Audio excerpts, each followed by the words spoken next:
തുടർന്നുള്ള ആമേൻ സ്തോത്രം. ദൈവവചന ശുശ്രൂഷയ്ക്ക് വേണ്ടി പാസ്റ്റർ സാം ജേക്കബ് ആമേൻ സ്തോത്രം ഹല്ലേലൂയ വളരെ സ്നേഹത്തോടെ ക്ഷണിക്കുന്നു. ആമേൻ ഒരുമിച്ച് ആമേൻ സ്തോത്രം ഒരു സഭയിലായി അദ്ദേഹത്തിൻ്റെ ശുശ്രൂഷകൾ അനുഭവിപ്പാൻ ആമേൻ ദൈവം ഞങ്ങളുടെ എല്ലാം ജീവിതത്തിൽ ആമേൻ ഭാഗ്യം ഒരുക്കിയിട്ടുണ്ട്. ആമേൻ സ്തോത്രം. സൗമ്യനായ അനുഗ്രഹീതനായ ആമേൻ സ്തോത്രം ഒരു ദൈവദാസനാണ്. Amen hallelujah. കർത്താവ് തുടർന്നുള്ള സമയങ്ങളിൽ ദൈവത്തിന് വൃത്തിനെ ഉപയോഗിക്കട്ടെ. ദൈവനാമം അനുഗ്രഹീത സന്ധ്യയിൽ വാഴ്ത്തപ്പെടുമാറാകട്ടെ. ഏറ്റവും ബഹുമാന്യരും പ്രിയരുമായ ദൈവദാസന്മാർ, മാതാപിതാക്കൾ, സഹോദരി സഹോദരന്മാർ, കുഞ്ഞുങ്ങൾ എല്ലാവർക്കും കർത്താവായ യേശുക്രിസ്തുവിൻ്റെ നിസ്തുല്യ നാമത്തിൽ സ്നേഹവന്ദനങ്ങളെ ഈ രാത്രി അറിയിക്കുന്നു. മുൻകാലങ്ങളിൽ നിന്ന് തികച്ചും വ്യത്യസ്തമായി നമ്മുടെ കൺവെൻഷനോടുള്ള ബന്ധത്തിൽ ഈ സെക്ഷനുകളിലുടനീളം ദൈവസന്നിധിയിലായിരിക്കുന്ന ദൈവദാസന്മാർക്ക് കൂടെ വചന ശുശ്രൂഷയ്ക്കായി ഇങ്ങനൊരു അവസരം മാറ്റിവെക്കാമെന്ന വിപ്ലവകരമായ തീരുമാനത്തിന് ചുക്കാൻ പിടിച്ച ഈ സംഘാടകരെ ഓർത്ത ദൈവത്തെ സ്തുതിക്കുകയും ഏഴയായി എനിക്ക് ലഭിച്ച ഈ അവസരത്തെ എന്നെ സംബന്ധിക്കുന്ന ദൈവിക നിയോഗങ്ങളുടെ ഭാഗമായി കാണുകയും ഇതൊരു ഉത്തരവാദിത്തമായി ഏറ്റെടുക്കുകയും ചെയ്യുന്നു. ഈ രാത്രിയിൽ നിങ്ങളോട് പങ്കുവെക്കുവാൻ പ്രാർത്ഥിച്ച് തയ്യാറെടുത്ത വചനഭാഗത്തെ വായിക്കുന്നു. എഫേസ്യർക്ക് എഴുതിയ ലേഖനം 1-ാമത്തെ അധ്യായം 15 മുതൽ 19 വരെയുള്ള വാക്യങ്ങൾ. അത് നിമിത്തം ഞാനും നിങ്ങൾക്ക് കർത്താവായ യേശുവിലുള്ള വിശ്വാസത്തെയും സകല വിശുദ്ധന്മാരോടുമുള്ള സ്നേഹത്തെയും കുറിച്ച് കേട്ടിട്ട് നിങ്ങൾക്ക് വേണ്ടി ഇടപെടാതെ സ്തോത്രം ചെയ്ത് എൻ്റെ പ്രാർത്ഥനയിൽ നിങ്ങളെ ഓർത്തും കൊണ്ട് നമ്മുടെ കർത്താവായ യേശുക്രിസ്തുവിൻ്റെ ദൈവവും മഹത്വമുള്ള പിതാവുമായവൻ നിങ്ങൾക്ക് തന്നെക്കുറിച്ചുള്ള പരിജ്ഞാനത്തിൽ ജ്ഞാനത്തിൻ്റെയും വെളിപ്പാടിൻ്റെയും ആത്മാവിനെ തരേണ്ടതിനും നിങ്ങളുടെ ഹൃദയദൃഷ്ടി പ്രകാശിപ്പിച്ചിട്ട് അവൻ്റെ വിളിയാലുള്ള ആശ ഇന്നതെന്നും വിശുദ്ധന്മാരിൽ അവൻ്റെ അവകാശത്തിൻ്റെ മഹിമാധനം ഇന്നതെന്നും അവൻ്റെ ബലത്തിൻ വല്ലഭുതത്തിൻ്റെ വ്യാപാരത്താൽ വിശ്വസിക്കുന്ന നമുക്ക് വേണ്ടി വ്യാപരിക്കുന്ന അവൻ്റെ ശക്തിയുടെ അളവറ്റ വലിപ്പം ഇന്നതെന്ന് നിങ്ങൾ അറിയേണ്ടതിനും പ്രാർത്ഥിക്കുന്നു. അപ്പോസ്തലനായ പൗലോസിന്റെ ശ്രദ്ധേയമായ ഒരു പ്രാർത്ഥനയാണ് ഈ സന്ധ്യാവിചാരം. അപ്പോസ്തലൻ എഫെസോസിലെ സഭയെക്കുറിച്ചുള്ള കേൾവിയിൽ സ്തോത്രം പറഞ്ഞുകൊണ്ടാണ് ഈ പ്രാർത്ഥനയെ ആരംഭിക്കുന്നത്. ബുദ്ധിമുട്ട് പിടിച്ച ഒരു ചോദ്യം ചോദിച്ചുകൊണ്ടാണ് തുടങ്ങുന്നത്.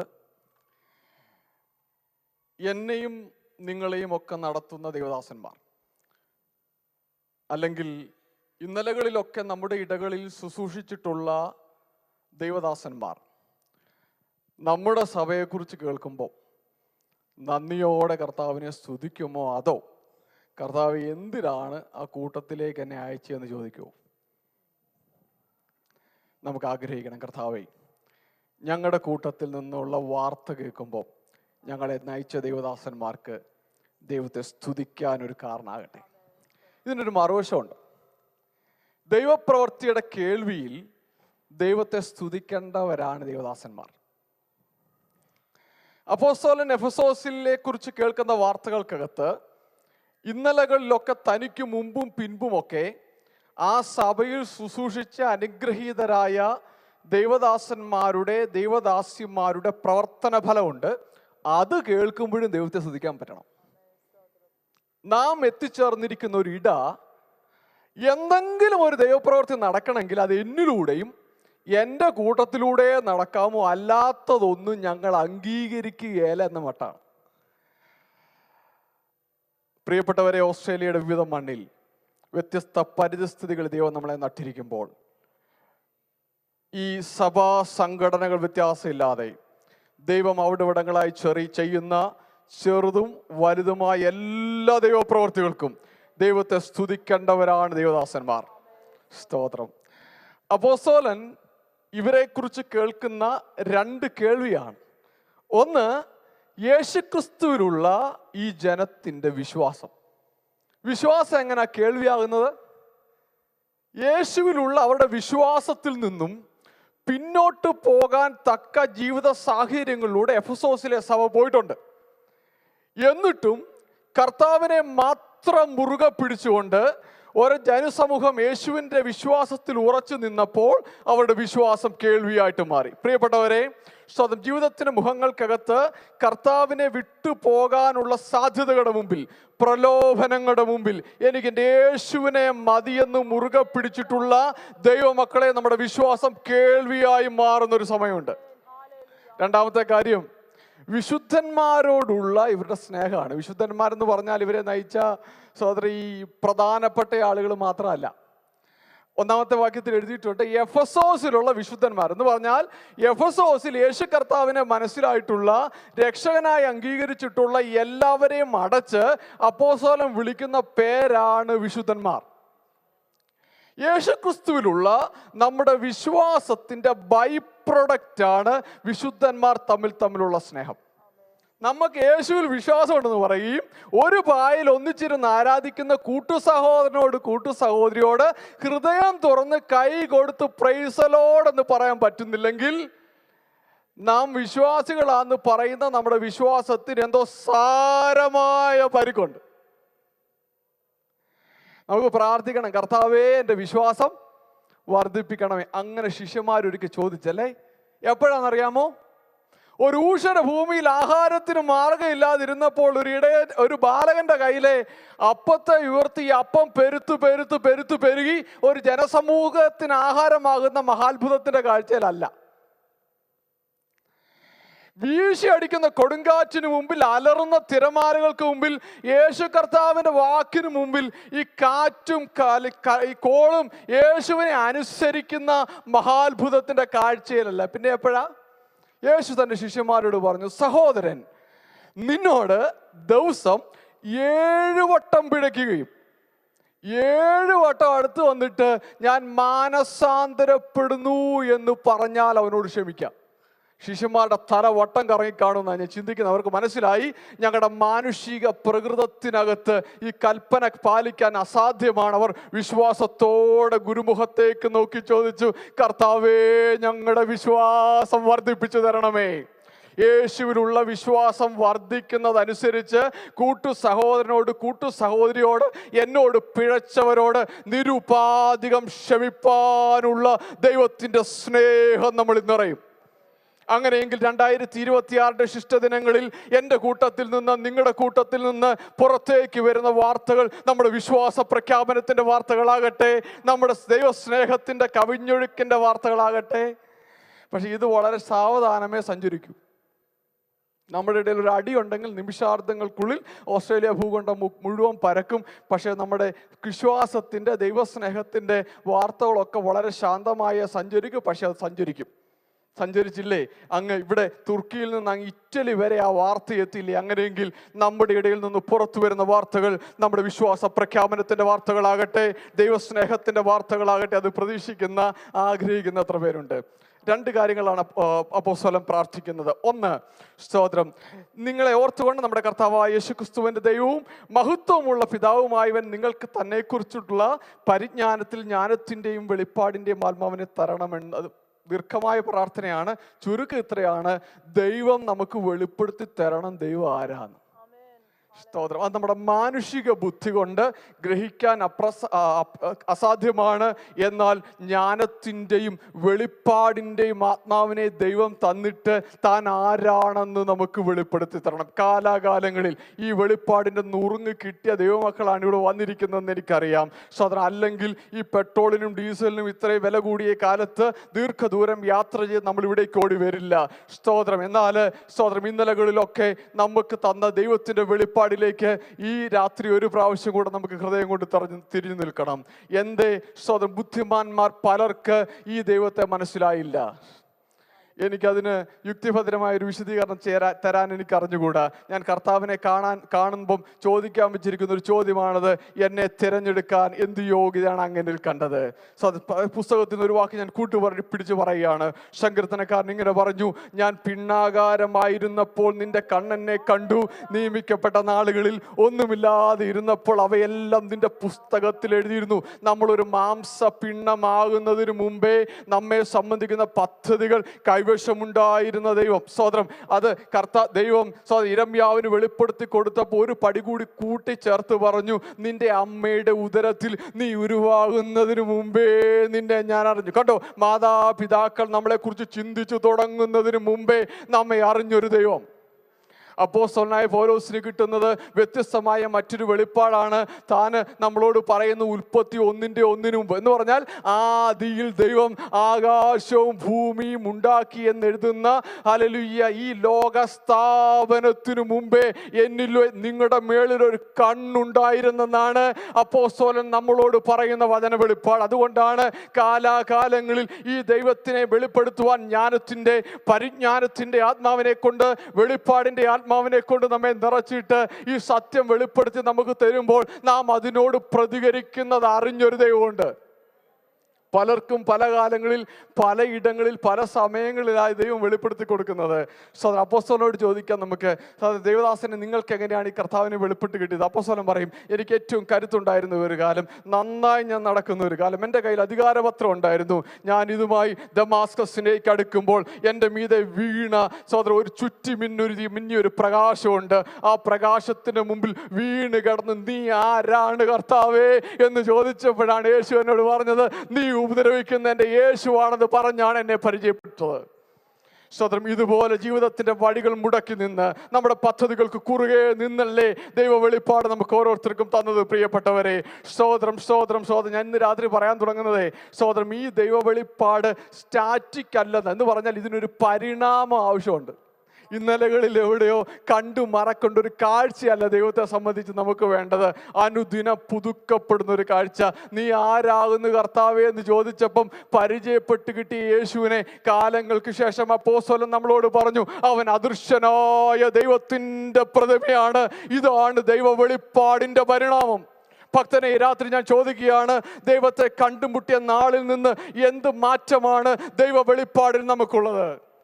പ്രാർത്ഥിക്കണം, കർത്താവേ നിന്റെ ജ്ഞാനത്തിൻ്റെ ആത്മാവിനെ എന്നെ നിറച്ച്, വെളിപ്പാടിൻ്റെ ആത്മാവ് കൊണ്ട് എന്നെ നിറച്ച് എനിക്കൊരു പുതിയ കാഴ്ച തരണം. ഞാൻ ഈ കോൺഫറൻസ് വിട്ടു മടങ്ങുന്നതിന് മുമ്പ് ഒരിക്കൽ കൂടി എൻ്റെ ദൈവമാരാണെന്ന് എനിക്ക് വെളിപ്പെടുത്തി തരണം. സ്തോത്രം. രണ്ടാമത്തെ പ്രാർത്ഥന, നമ്മുടെ ഹൃദയത്തിൻ്റെ ദൃഷ്ടി പ്രകാശിപ്പിക്കപ്പെടണമെന്നാണ്. സ്തോത്രം. ഹൃദയത്തിനൊരു കണ്ണുണ്ടെന്നാണ് അപ്പോസ്തലൻ നമ്മളോട് പറയുന്നത്. കണ്ണുണ്ടോ എന്ന് സ്തോത്രം എമ്മൗസിലേക്ക് ഉയർപ്പിൻ്റെ ദിവസം പോയ ശിഷ്യന്മാരോട് ചോദിക്കണം. അവർ നമ്മളോട് പറയും, സ്തോത്രം യേശു ഞങ്ങളുടെ ഹൃദയത്തിൻ്റെ കണ്ണ് തുറന്നപ്പോഴാണ് ഞങ്ങൾ ചിന്തിച്ചു കൂട്ടിയതും പറഞ്ഞതും ഒന്നും അല്ലായിരുന്നു യഥാർത്ഥ കാഴ്ചയെന്ന് ഞങ്ങൾക്ക് മനസ്സിലായത്. ഹൃദയദൃഷ്ടി നമ്മളെ ദൈവം തുറന്നാൽ നാം 3 കാഴ്ച കാണും, അല്ലെങ്കിൽ 3 കാര്യങ്ങൾ അറിയും. അത് വളരെ സ്പീഡിൽ പറഞ്ഞ് ഞാൻ ഈ ചിന്തകൾ അവസാനിപ്പിക്കും.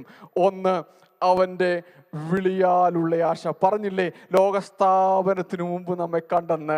ദൈവം നമ്മളെ വിളിക്കുമ്പോൾ തിരുഹൃദയത്തിൽ നമ്മെ ഓരോരുത്തരെയും സംബന്ധിക്കുന്ന സുന്ദരമായൊരു സ്വപ്നം ഉണ്ടായിരുന്നു പ്രിയപ്പെട്ടവരെ. നമ്മുടെ ഹൃദയത്തിൻ്റെ ദൃഷ്ടി പ്രകാശിക്കപ്പെടുമ്പോൾ നമ്മൾ അറിയും എന്തായിരുന്നു ദൈവത്തിന് നമ്മളെക്കുറിച്ചുള്ള പദ്ധതി എന്ന്. ഓരോ പ്രിയപ്പെട്ടവരെയും ഓരോ കാര്യത്തിനാണ് ദൈവം വിളിച്ചത്. അതെന്തു ആയിക്കോട്ടെ, നമ്മളെ വിളിച്ചതിനൊക്കെ ഏക കാര്യം, നമ്മളെയൊക്കെ വിളിച്ചതിൻ്റെ ആകെ തുക അത് ഞാൻ പറയാം. അപ്പോസ്തലൻ ആവർത്തിക്കുന്ന പദമാണ്. അതിങ്ങനെയാണ്, ദൈവ നാമത്തിൻ്റെ പുകഴ്ചയ്ക്കായി, അല്ല ദൈവ മഹത്വത്തിൻ്റെ പുകഴ്ചയ്ക്കായി. ഒന്നുകൂടെ നിങ്ങൾ ഏറ്റു പറയുന്നെങ്കിൽ നല്ലതാണ്. ദൈവ മഹത്വത്തിൻ്റെ പുകഴ്ചയ്ക്കായി. നമ്മൾ ധരിച്ചു വെച്ചേക്കുന്നത് നമ്മൾ പുകഴാൻ വേണ്ടിയാണ് നമ്മളെ തിരഞ്ഞെടുത്തിരിക്കുന്നത്, അല്ല ദൈവ മഹത്വത്തിൻ്റെ പുകഴ്ചയ്ക്കായി. സ്തോത്രം. എൻ്റെ ജീവിതത്തിലൂടെ എങ്ങനെ ആ ദൈവമഹത്വം പുകഴുന്നത്, അതാണ് നിങ്ങളോട് പറയാൻ എനിക്ക് കിട്ടിയ ശ്രദ്ധേയമായ വിചാരം. അതിങ്ങനെയാണ്, നമ്മൾ മഹത്വം എടുക്കുന്നത് നിർത്തിയാലേ ദൈവത്തിന് നമ്മുടെ ജീവിതത്തിൽ മഹത്വപ്പെടാൻ പറ്റൂ. യെശയ്യാപ്രവാചക പുസ്തകത്തിലൊരു പദം, എൻ്റെ മഹത്വം മറ്റാർക്കും വിട്ടുകൊടുക്കുകയെന്ന് ദൈവം പറഞ്ഞു. ജീവിതത്തിൻ്റെ മുഖത്ത് നാം മഹത്വം എടുക്കുന്നത് നിർത്തിയാലേ ദൈവ മഹത്വം നമ്മളിൽ വ്യാപരിക്കൂ. ഈ പുസ്തകം എന്നെ പഠിപ്പിച്ച ഏറ്റവും ലളിതമായ അടിസ്ഥാനപരമായ ഒരു സത്യമാണിത്.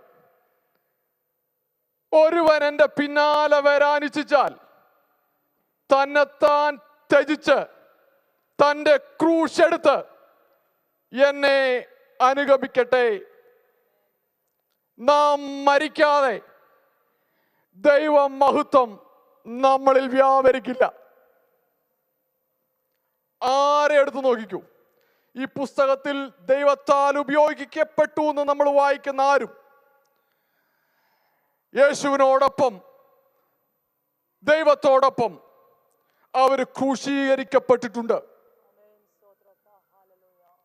താല്പര്യമുണ്ടെങ്കിൽ നമ്മൾ വിശ്വസിക്കുന്ന നമ്മുടെ ദൈവത്തിന് മഹത്വം കൊതിക്കുന്ന എന്നിലെ എന്നെ, എൻ്റെ അകത്തെ എങ്ങനെ ഇല്ലായ്മ ചെയ്യാമെന്ന് നന്നായിട്ട് അറിയാം. ഏറ്റവും നല്ല ഉദാഹരണങ്ങളൊന്ന് മോശയാണ്.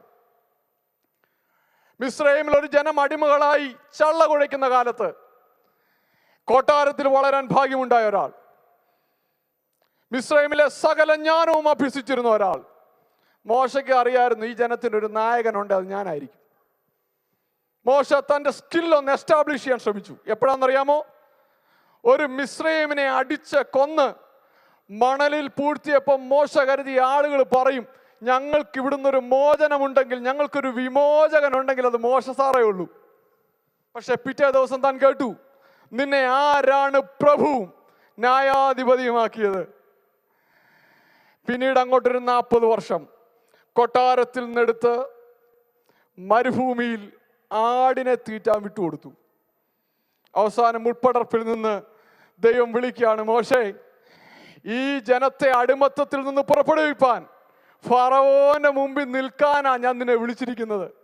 മോശ ദൈവത്തോട് ഫറവോയുടെ മുമ്പിൽ നിൽക്കാനും ഈ ജനത്തെ ഇവിടെ നിന്ന് പുറപ്പെടുവിപ്പാനും അടിയൻ എന്ത് മാത്രമുള്ളൂ. അങ്ങനെ മലയാളത്തിലെ പഴയ ട്രാൻസ്ലേഷൻ, ഞാൻ എന്തുമാത്രമുള്ളൂ. ഞാൻ പോയ പോക്ക് കണ്ടോ?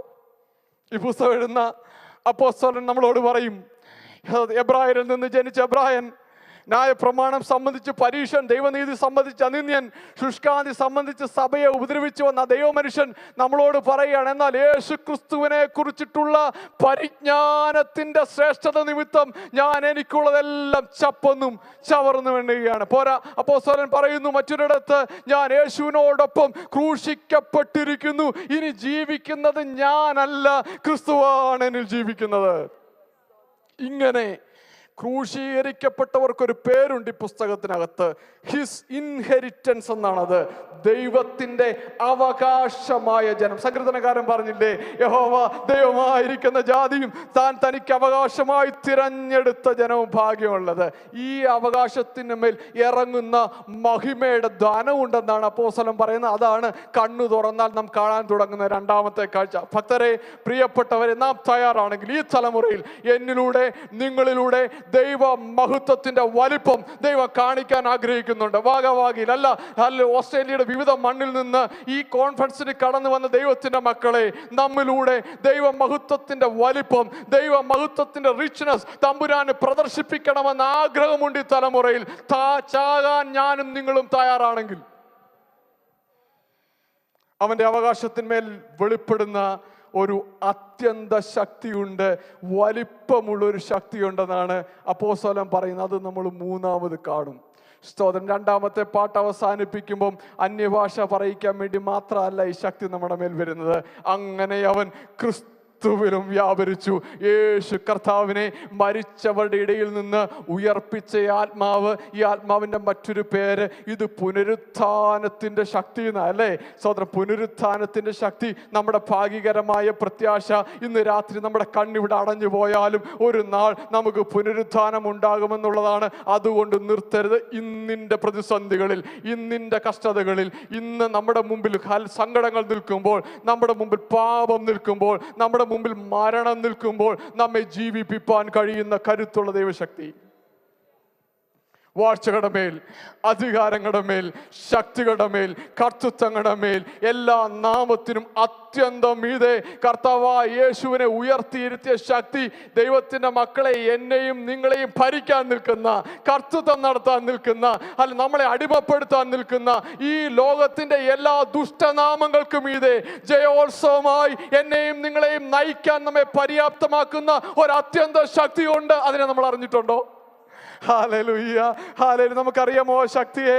സ്തോത്രം, സ്തോത്രം. ജയാളിയായി ഈ ക്രിസ്തീയ ജീവിതം തുടരാൻ നമ്മളെ കരുത്തരാക്കുന്ന ആ ദൈവശക്തിയെ അറിയണമോ? ഒരു നിമിഷം നമ്മുടെ കണ്ണുകൾ അടച്ചേ. ഞാൻ ഈ ചിന്തകൾ ഒരു പ്രാർത്ഥനയാക്കാൻ തുടങ്ങുകയാണ്. ഭക്തനെ, ഇന്ന് രാത്രികാലം എന്നെ കേൾക്കുന്ന ദൈവത്തിന്റെ മക്കളോട് ഞാൻ ചോദിക്കട്ടെ, ഹല്ലേലൂയ, ഇന്നലെ കണ്ടതിനേക്കാൾ വ്യത്യസ്തമായ ഒരു കാഴ്ച കണ്ടേ ഇവിടുന്ന് പോകാവൂ. പ്രിയ ദേവദാസൻ, ഹല്ലേലൂയ, പരിശുദ്ധാത്മാവിനുള്ള നവീകരണം എന്ന വിഷയത്തെക്കുറിച്ച് നമ്മളോട് ഈ ദിവസങ്ങളിൽ സംസാരിച്ചുകൊണ്ടിരിക്കുമ്പോൾ ഒരു പുതിയ കാഴ്ച കർത്താവേ ഞങ്ങൾക്ക് തരണമെന്ന് പ്രാർത്ഥിക്കുന്നവരുണ്ട്. ഇന്നലകളിൽ കണ്ടു മറന്നു പോകേണ്ട കാഴ്ചയല്ല ഇത്. ഹല്ലേലൂയ, സ്തോത്രം. നമ്മുടെ കുഞ്ഞുങ്ങളോടൊക്കെ പറഞ്ഞു കൊടുക്കാൻ പാകത്തിന്, ഈ സമൂഹം കാണാൻ പാകത്തിന് കർത്താവെ വ്യത്യസ്തമായ ഒരു കാഴ്ച എനിക്ക് തരണമെന്ന്, ഹല്ലേലൂയ, ജ്ഞാനത്തിന്റെ വെളിപ്പാടിന്റെ ആത്മാവിനെ കൊണ്ട് എന്നെ നിറയ്ക്കണമെന്ന് പ്രാർത്ഥിക്കുന്ന എത്ര പേരുണ്ട്? ദൈവമക്കളെ, നാം വിളിക്കപ്പെട്ടത് അവന്റെ കൃപാമഹത്വത്തിന്റെ പുകഴ്ചയ്ക്കായി കേട്ടോ. ഹല്ലേലൂയ. കർത്താവിനോട് പറയാം, അപ്പാ, ഹല്ലേലൂയ, ഞാൻ എന്നെ ചേർത്ത് ക്രൂശിനോട് ചേർത്ത് ബന്ധിച്ചുകൊണ്ട് ഓരോ ദിവസവും ആ മരണം സ്ഥിരീകരിച്ചുകൊണ്ട് അങ്ങയുടെ മഹത്വത്തിന് വേണ്ടി സമർപ്പിക്കാൻ ആഗ്രഹിക്കുന്നു. എത്ര പേര് ഇത് പ്രാർത്ഥനയായിട്ട് ഈ രാത്രി ഏറ്റെടുക്കും? അങ്ങയുടെ മഹത്വത്തിന് വേണ്ടി ഞാൻ സമർപ്പിക്കാൻ ആഗ്രഹിക്കുന്നു. സോദരി, എന്റെ നാമം പുകഴാനല്ല, എന്റെ പേര് എഴുതിയിട്ട് പോകാനല്ല. ഹല്ലേലൂയ കർത്താവേ, ഭക്തന്മാരെ ഒക്കെ അങ്ങ് കൊണ്ടുപോയതുപോലെ അങ്ങയുടെ കൃപ ഞങ്ങളിലേക്ക് ഒഴുകാൻ വേണ്ടി ഞങ്ങൾ സമർപ്പിക്കുന്നു പ്രാർത്ഥിക്കുന്ന എത്ര പേരുണ്ട്? Hallelujah, hallelujah, hallelujah. തന്റെ മഹിമയുടെ വലിപ്പം ഈ തലമുറയിൽ എന്നിലൂടെ നിങ്ങളിലൂടെ അവൻ കാണിക്കുന്ന പദ്ധതിയുണ്ട് പ്രിയപ്പെട്ടവരെ. ഹല്ലേലൂയ, മഹത്വത്തിന്റെ, ഹല്ലേലൂയ, പ്രകാശനത്തിന് വേണ്ടി നമ്മളെ തന്നെ സമർപ്പിച്ചോണ്ട് അവന്റെ അവകാശത്തിന് മേൽ അധിവസിക്കുന്ന അത്യന്തം വലിപ്പമുള്ള ഒരു ശക്തിയുണ്ട്. അതാണ് പുനരുത്ഥാനത്തിന്റെ ശക്തി. ആ ശക്തിയാണ് അനുദിന ജീവിതത്തിൽ നമ്മെ ജയോത്സവമായി നടത്താൻ പോകുന്നത്. നമ്മെ കൊണ്ടുപോകുമെന്ന് വാദിക്കുന്ന എന്റെയും നിങ്ങളുടെയും ദൈവബന്ധത്തിന്മേൽ മാത്രം കണ്ണുനട്ട്, ഹല്ലേലൂയ, നമ്മളെ വാഴാൻ നിൽക്കുന്ന ഈ ലോകത്തിന്റെ എല്ലാ നാമങ്ങൾക്കും മീതെ നമ്മെ നടത്താൻ കഴിയുന്ന ദൈവത്തിന്റെ ശക്തി. Hallelujah, hallelujah, hallelujah. നമുക്ക് പറയാം, കർത്താവ്, ഈ ലോകത്തിന്റെ ധനം, മാനം, ഈ ലോകം ഞങ്ങൾക്ക് തരുന്ന പേരുകൾ ഒന്നും ഞങ്ങൾക്ക് വേണ്ട. അങ്ങേ മാത്രം ഞങ്ങൾ മുമ്പിൽ കാണാൻ ആഗ്രഹിക്കുന്നു. അങ്ങയുടെ കൃപാമഹത്വത്തിന്റെ പുകഴ്ചയ്ക്കായി, അങ്ങയുടെ കൃപാമഹത്വത്തിന്റെ പുകഴ്ചയ്ക്കായി. മാനം, ധനം, ലോകജ്ഞാനം, സ്ഥാനം, സുഖമിതെല്ലാം ലാഭമല്ലെനിക്കിനീവൻ ഛേദമെന്നറിഞ്ഞ